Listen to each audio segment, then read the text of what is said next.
Hello and welcome to Series 2 of The North in Numbers, a podcast that gets the human stories behind the stats. I'll be your host, Annie Gouk. As a data journalist, I write local news stories based on statistics for regional papers up and down the country. Each fortnight, I'll be looking at the figures that particularly affect the North and speaking to experts and those most affected to get their take on issues facing our communities. To keep things COVID safe, all interviews have been conducted online via video call. To kick off the new series of the podcast, in this episode we'll be exploring the state of pubs and bars in the North, from the long-term decline in the number of boozers across the region to the recent boom in major cities, and of course the ongoing impact of the pandemic. We discussed industry trends with hospitality experts and people running pubs and bars up and down the North. There's never been a harder time to run a pub, even before COVID. You put COVID on top and it's frankly ridiculous, but it's a very, very competitive market and pubs are having to be very smart and work very hard to survive. It's a pretty crushing time to be in the industry, I think. Thom Hetherington is the Chief Executive of Northern Restaurant and Bar, the biggest hospitality exhibition in the north of England. Thom is a returning guest of the podcast, and we previously had him on in Series 1 to discuss the explosion of restaurants and cafes seen across the north. Unfortunately, the picture hasn't been quite so rosy for pubs and bars, with these businesses seeing decades of decline. Figures from the Office for National Statistics show that in the last 10 years alone, the North has lost 1 in every 9 of its pubs and bars, with the number operating in the region falling from more than 11,100 in 2010 to around 9,900 in 2020. That drop has been even steeper at a local level, with some areas such as Halton, Rochdale and Oldham losing more than 1 in every 4 pubs and bars over the last decade. Most people agree that the decline is at least partly due to changes in regulation, with moves such as the smoking ban and the crackdown on drink driving undoubtedly having an impact on the industry. However, for Thom, the fundamental truth is the way we consume alcohol has changed. People went to the pub because if you wanted to drink, you had to go to the pub. There were no supermarkets. Shops were very rarely open, and there wasn't much of a selection of beer or, God forbid, wine when you actually got there. So back then, it sounds ridiculous. It sounds like you're talking about the dark ages, but people went to the pub because they wanted to drink, and it was pretty much the only place in a community, in a village, in a suburb that you could go and drink.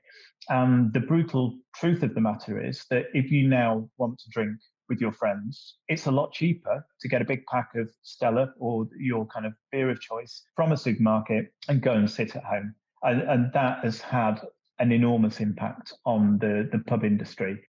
Tom McNeely comes from a family of publicans and has been working in the industry since the age of 14. He's currently a manager at the Lancashire Hospitality Co., who own several pubs in and around Rochdale, and like Thom Hetherington, he thinks societal changes have had a significant part to play in the decline of pubs and bars. That's one big thing that isn't really talked about. Rather than looking at the individual acts or individual changes like the smoking ban or the kind of rise of the food pub, I think for me, it's a lot more to do with the kind of the big sweeping changes in society, really. Everything used to be very, very territorial when it came to pubs and bars and restaurants. It used to be that you drank pretty much where you worked. You drank where, if you were working in a certain venue, if you lived in a certain area, you'd find yourself drinking with the people that you hung about with. And it's a lot like music. Everyone used to like one type of music, and now everyone's very, very eclectic. So as more people go to more places, those sort of very niche, like the social clubs, the working men's club, the boozer that was on the end of the street, they go because the way we are as a country, the way we work, the way we eat, the way we drink, the way we socialise, everything changes. As a local, I asked Thom what the loss of pubs and bars has been like in Rochdale, one of the areas that has been hit hardest by the decline. The places that close, each one of them has a story. Each one of them has a landlord and a community built around it. The sadness in Rochdale is seeing the places that you knew go, and it puts a face to it. And it's the march of progress. It's time and it's change, and it's inevitable. But you still miss the places that are gone. These trends haven't just resulted in closures, however. What the figures don't show is how they've also led to changes in the way pubs and bars operate. In some ways, the pubs of old were complacent because they were the only places to drink. As long as it was a kind of warm roof over your head and the beer came out the taps, then there was a feeling that what else do you want? Sit there and drink your pint of Watney's Red Barrel. And they can't get away with that anymore. There has been a change. There's been a pressure on pubs to offer something different, something that you cannot get from just sitting on your sofa with a six-pack of beer. So they've had to become nicer environments to be in. They've had to become more family-friendly and more inclusive. They've had to become food-led. That's become a vital part, really, of so many pubs now. And the pubs have not only declined in number, but those that have remained have shifted in terms of their focus and their emphasis. And I think the pub industry has been really, really impressive at doing that. You know, the way people drink, the way people socialize is very different now. You know, we're more of a kind of all or nothing. So whereas lots of little pubs could survive on a couple of people going in at tea time, having a few pints, now you've really got to appeal to the broader market. Jan Rogers has been the owner of the Marble Arch in Manchester since 1997, although the pub itself has been there since 1888. I asked how they've managed to survive during such a turbulent time for the industry. A pub is constantly working and evolving. We've had to sort of make moves forward to bring some of the younger and more modern beer crowd in, which I think we've done, and we've done quite successfully. And it's constantly evolving. So at one stage, we put the brewery in to help keep trade. At another stage, we went back, refurbished the kitchen and put fresh food in, so nothing was cooked. And that, in those days, people were saying gastropub, and beer people sneered at it, but it helped us bring trade. So you've got this constantly evolving difference in customers. So the best way to think of it is you're keeping your regular people and always bringing more and more people into that crowd. One of the things we say is we like to be as inclusive as we can. And as long as you're not a bigot, we're happy to have you in. So I think that stands us in good trade. While Manchester hasn't escaped the long-term decline in pubs and bars seen across the north, the number of venues in the city has actually been increasing more recently. In fact, Manchester now has more pubs and bars than it did in 2010, bucking the regional trend. Other northern cities, such as Newcastle, have also seen a big increase over the last decade, and places like Liverpool and Leeds are starting to catch up. Again, Tom McNeely thinks this is linked to changes in the way we drink. People used to go out and they used to have a meal and then go home. People used to go out for a couple of drinks and then go home. And the way we drink is becoming, by fault or design, I don't know, but it is becoming more transient. People are going for a couple of drinks here, they'll go for tea there and then have a couple of drinks somewhere else. So obviously the higher the sort of saturation of bars, of restaurants and pubs, they will start to feed off each other. Rather than seeing it as competition, many pub and bar owners in these city centres are welcoming the arrival of new venues. When I first got involved in the Arch, there were 5 independent pubs that I knew, and we used to walk them. The Arch was one of them. When you look at it now, you're spoilt for choice on where to go. I can only say our trade's gone up. I think it has exploded. You've so many areas now. You've the Northern Quarter, you've Spinningfields, you've Ancoats. The city has changed. I asked Thom Hetherington what might be driving this growth. There's obviously been a huge explosion in food and drink operations in bars and pubs in city centres across the whole of the UK, particularly in the north, where, you know, London has always been relatively well supplied, but everything had fallen so far in the north of England and the kind of Midlands that there's been an enormous upswing in bars and pubs in those areas, particularly bars, new build and new sites and conversions of buildings and units from other uses. As Tom says, many new venues are ones that have been converted from other businesses. Simon Hubbard is the manager of the Mean-Eyed Cat in Newcastle, a small pub he and the owners converted from a newsagent's in 2018. Newcastle had a massive sort of thing with micro pubs and little independent pubs opening. The sort of beauty of having a micro pub or repurposing a building before, like that's what we did. And you don't need thousands of pounds to start this sort of pub.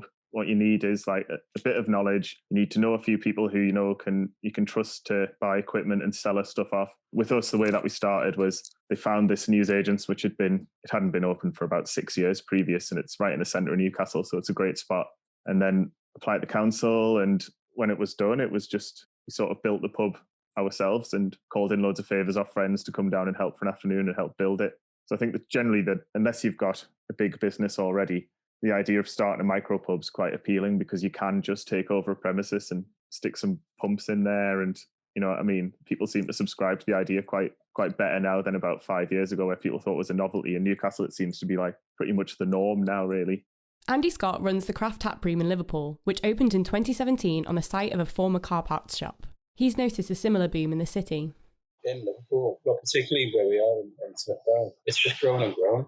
There was a big slump in the sort of late 90s, early 2000s. Since around about, I don't know, in the last 5 or 6 years, it's just exploded. And there's loads, absolutely loads. It's good. You're never sure of a place to go for a pint around there. It's no coincidence that as well as being pub conversions, both the Craft Tap Room and the Mean-Eyed Cat have a focus on craft beer. relatively small batch, typically keg brew beer made with traditional brewing methods and with an emphasis on flavour and quality. Pubs that are focused on beer, but real ale, craft breweries, quality rather than quantity and rather than price, they've really kind of gone big on the focus, have undoubtedly done well, because there is such a strong interest in craft brewers and craft brewing, and rightfully so. It's a strength in the UK, it's a strength in Manchester, and it's tremendously exciting area to explore if food and drink is your thing. We actually covered the boom in craft beer breweries across the north in Series 1 of the podcast. While there are many factors behind its rising popularity, one of the main drivers has been a shift in consumer attitudes. It's a massive difference to how it was, even like in the last few years. The number of people like drinking IPAs and pale ales and sour beers and stuff like that compared to literally in the last 5 or 6 years, especially the young ones, the students. It's not just about Carling and Foster's and Stella Artois anymore. There's such a massive variety, and there's loads of brilliant like local small breweries and stuff popping up everywhere, in Liverpool particularly. There's just loads of them, and so there's more opportunity to try nice things. The public now know loads more about beer than they used to. So you can sort of pick and choose where you're going to go, you know what I mean? Like, and we get an audience of people who do want to come in and drink nice stuff, and they'll pay for it. And we've also got people who come in and try to order a pint of Foster's and be told to go down the street somewhere else. Or we'd never chase someone. We're nice to everyone, but they don't want to drink a pint of artisan moustache twiddling hipster beer, you know what I mean? They just want to drink a pint, and that's fine.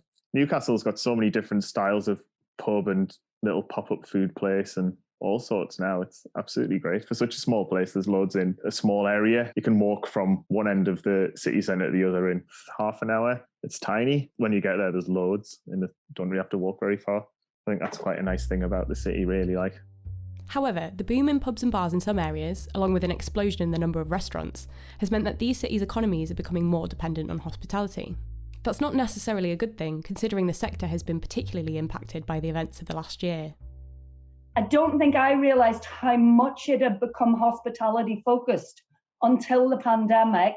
And you had Andy Burnham and Sacha Lord and people just talking about how reliant Manchester is on hospitality. Pubs and bars were forced to close during the first national lockdown back in March 2020. They were then allowed to reopen from the start of July, although at limited capacity due to social distancing measures. Since then, the industry has faced a succession of restrictions on both a local and national level, including a 10 p.m. curfew, the controversial substantial meal rule, and 2 more national lockdowns. At the time of recording, we were still in the 3rd national lockdown that had begun in January this year. I asked Jan how they've been coping in the Marble Arch. If we didn't have the brewery, I don't think we'd still be here. So we are extremely lucky that we've had 2 sides to what we do. And as they have closed and opened the pubs up and down or whatever, we've been able to do the online shop, and we're selling a lot of small pack.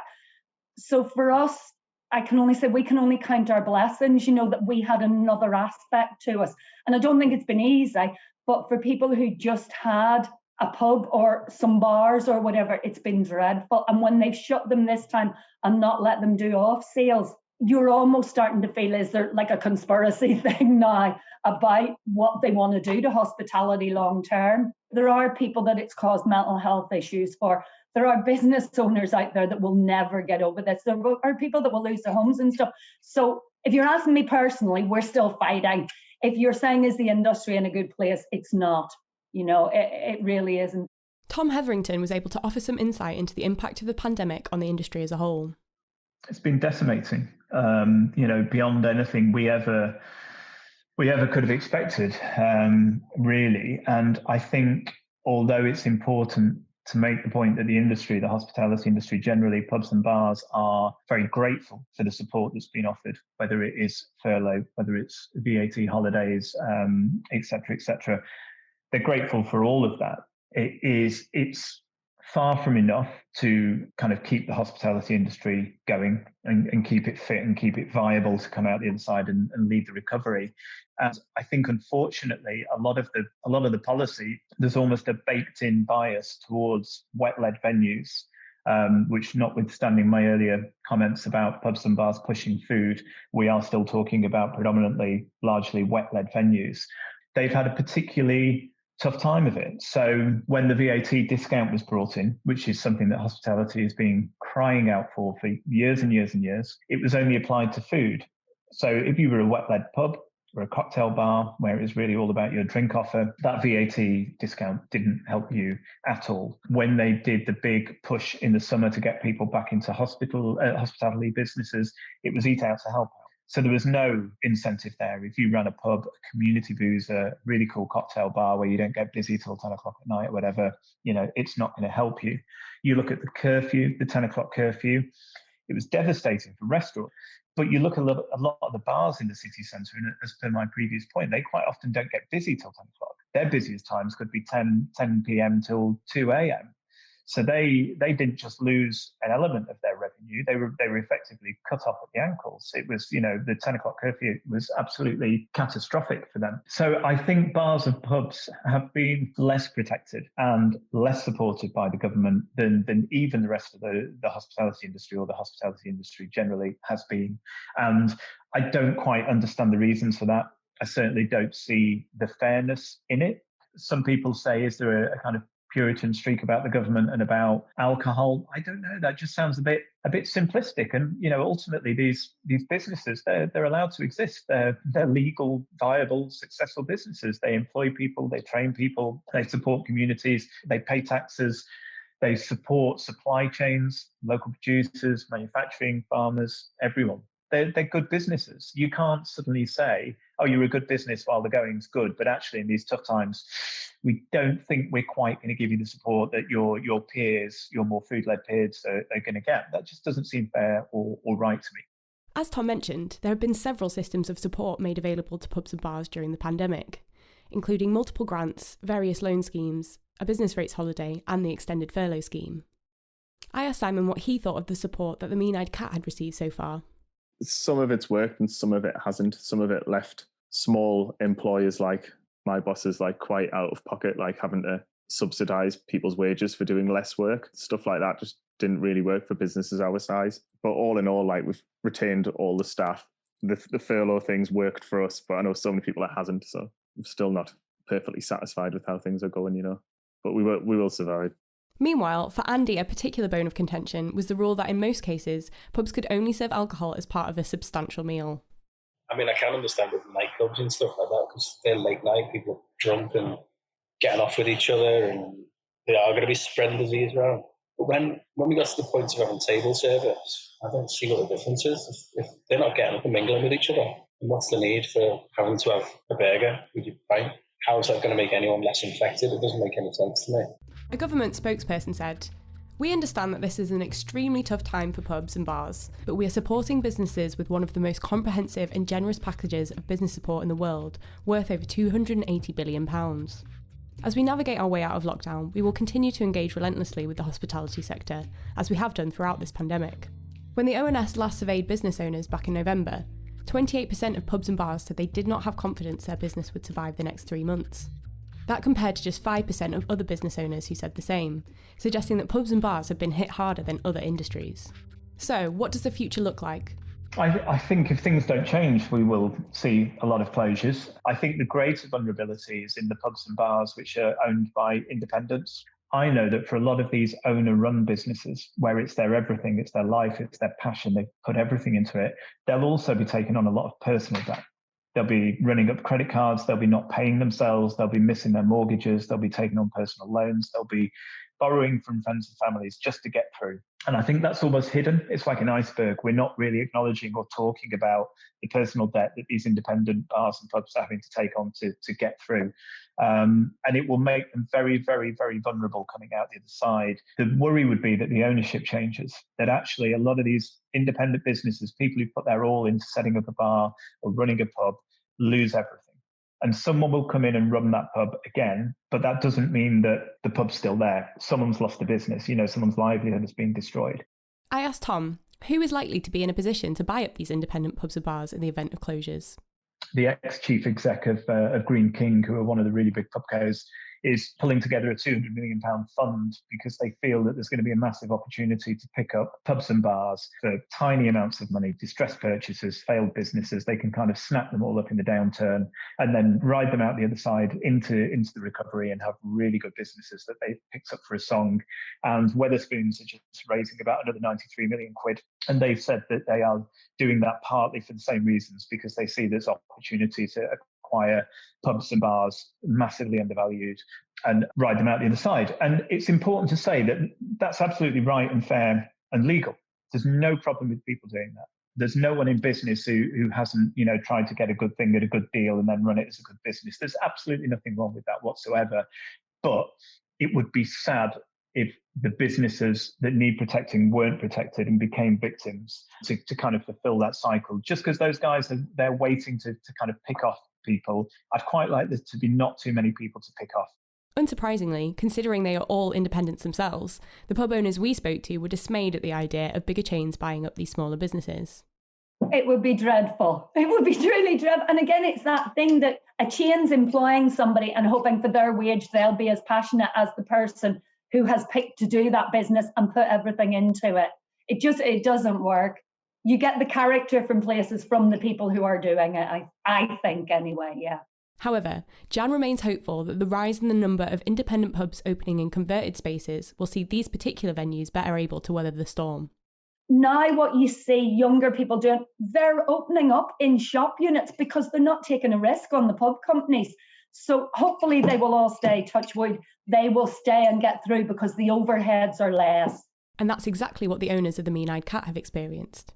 Because we're so small, our overheads are small. So we're not as at risk as a lot of bigger places, you know what I mean? So the impact on the business isn't going to be, we're definitely going to reopen basically. And we've never thought different. And the owners, although they're not making loads of money, they're not losing loads at the same time. So the ones that tend to have really struggled have either been the chain pubs or the ones that are owned by a pub co, where the landlords are giving them really unreasonable terms to carry on going. Simon is also confident that customers will be keen to support independent pubs and bars over chains once they're allowed to reopen. People are getting a bit more switched on about where they do want to support and putting money back into the city rather than giving it to Tim, whatever he's called, Wetherspoons man. Like people want to give money back or keep stuff going. I think that's definitely a plus of like the micro pub stuff, I think, as well, because you can kind of see where the money's going, and if you don't like the owners, don't go in. It's something that Tom McNeely is also hopeful about. I think there has been a huge change in public consciousness that knowing who the money goes to now is going to be a huge thing in this industry going forward. People are already having conversations about when I can go out to eat, when I can go for tea again, when I can go for a pint. I want to put a tenner in Nick Nugent's hand because he's had an awful year. Thom Hetherington has also been thinking ahead to when pubs and bars are able to open again. Some of them are set up as shops. Some of them have been doing kind of cook at home boxes. Some of them have been doing cocktail deliveries or kind of drinks deliveries, etc., etc. And I think people have enjoyed those things more than they expected. And I think they've often been more successful than maybe some of the operators expected. And even when pubs and bars reopen their doors, I think some of these revenue streams will sustain. So I think a lot of businesses will find that they actually have a kind of broader and more resilient business with more different revenue streams and new customers in ways that they couldn't have imagined before COVID. Necessity has been the mother of invention, as the saying goes. Jan experienced this firsthand at the Marble Arch. When they let us open up outside, the amount of support just for the brewery, we have a big yard out front and we set tables out, put a wee bar out. The amount of people that came and supported, and people I never thought would, that, were regulars in the Arch, come in for the 3 pints every night. We're suddenly sitting outside, shivering outside the brewery. So that sort of team feeling was really, really good. And customers have been showing their support in other ways as well. So we basically just decided to turn into a merch website, and I printed loads of T-shirts for the pub, got some like growlers done, got various bits of merch done and some mugs and everything. And people basically saw it as a way of supporting. So that went like absolutely mad. I couldn't believe the response for it. It was great. It like gave us like a good boost like middle of last year, and you could tell like people were doing it to help out, but I guess they also got a T-shirt as well or a mug or some stuff. So that was like a really nice thing. And like I said, I could definitely tell it was people showing support rather than just buying a shirt, if that makes sense. So that was like a really nice aspect to it. And without that, I think it would have been a bit more grim last year. The Mean-Eyed Cat were not alone with their merch shop. In fact, pubs up and down the country have been finding innovative ways to try and make money during this difficult time. I think what's interesting is that the hospitality industry, in particular, bars and pubs, have really been at the forefront in this crisis, in the COVID crisis, of kind of putting their hand up and trying to help. And you've seen that from day one, when this first hit in March, bearing in mind that these guys are looking at just existential destruction of their entire business. They were still the first people to say, do you know what? Our chefs are doing nothing. Our kitchens are doing nothing. We've got stock going to waste. We're going to feed vulnerable people or people who are struggling for income. We're going to feed the emergency services. We're going to feed the NHS. And they did that in numbers which were frankly unbelievable. And they've continued to do that. And the thing that I find unbelievable and really, really heartening is that this has continued. Even over 9 months of grinding, crushing unfairness and difficulty for the hospitality industry and for bars and pubs, however many times they get kicked, they just keep putting their hand up and going, we'll do that, we'll do that, we'll do that. And I just find it amazing. I think it's something natural and innate within people who are in the hospitality industry, that their first instinct is always to kind of be hospitable, to help, to make things better. And I think it's been a really nice story that's come out of this, that if anything, it's reconnected bars and pubs to their communities, because they have helped and they have been valuable, and they have been supporting local families who are struggling. They have been supporting kids who aren't getting fed, during the school holidays. They have been supporting key workers and doing their bit. And I think the goodwill that they've generated is a real asset. I think the pubs and the bars who've bent over backwards to do something for their communities are going to reap the benefit over the next year or so.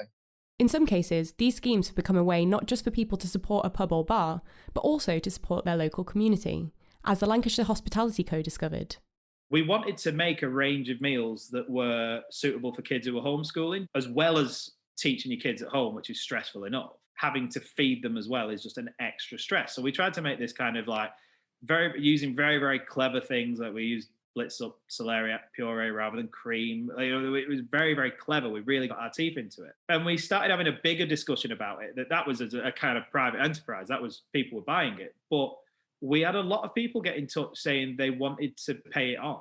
And it was just as the news was full of people getting money bags full of cornflakes for the kids who were homeschooling. And it was all very tragic. So we had a lot of people get in touch and say, well, can I pay this on for someone who needs it?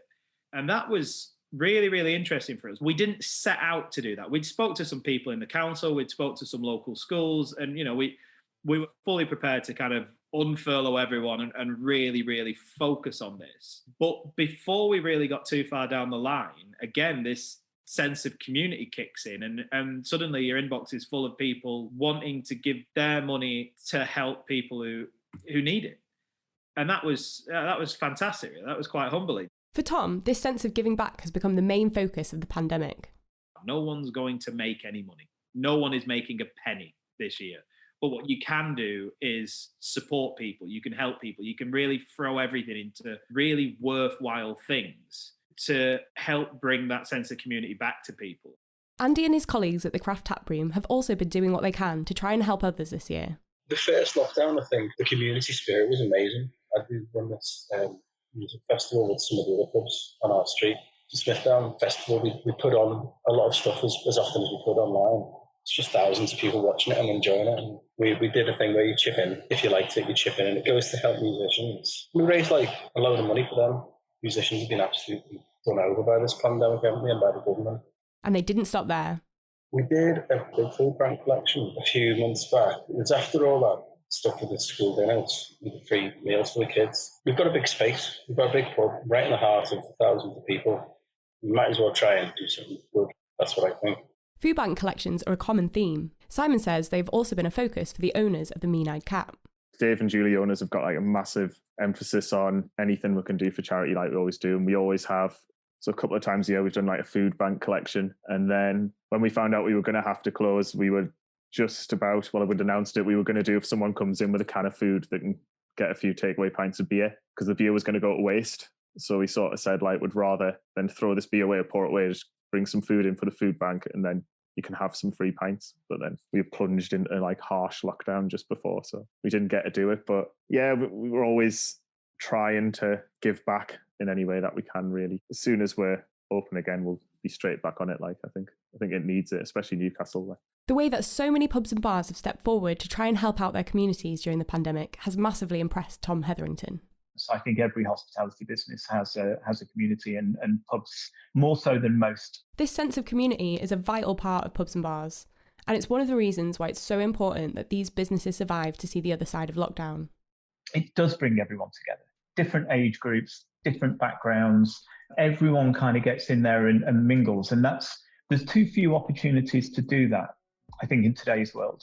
It breaks societal bonds. It breaks down communities if people don't all get in the same space.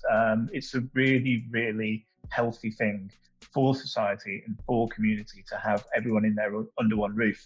And I think it only happens in pubs because it's the British heritage. We feel comfortable in pubs. We've drunk in pubs and eaten in pubs and inns for hundreds and hundreds of years. According to the roadmap for easing lockdown, pubs and bars will be able to serve people in outside spaces, including car parks and terraces, by the 12th of April at the earliest, and allow customers in their doors no sooner than the 17th of May. New measures of economic support are constantly being announced by the government, but it remains a period of uncertainty for the industry. However, things are looking up, as we should be able to go for a pint any day now, something I, for one, am massively looking forward to. Thank you for listening to another episode of The North in Numbers, written and hosted by me, Annie Gouk, and produced by Mark McGill. And a big thank you to all my guests for taking the time to speak with me. Join us again on the 23rd of April as we take a look at the huge rise in pet ownership seen during lockdown. The North in Numbers is a laudable production.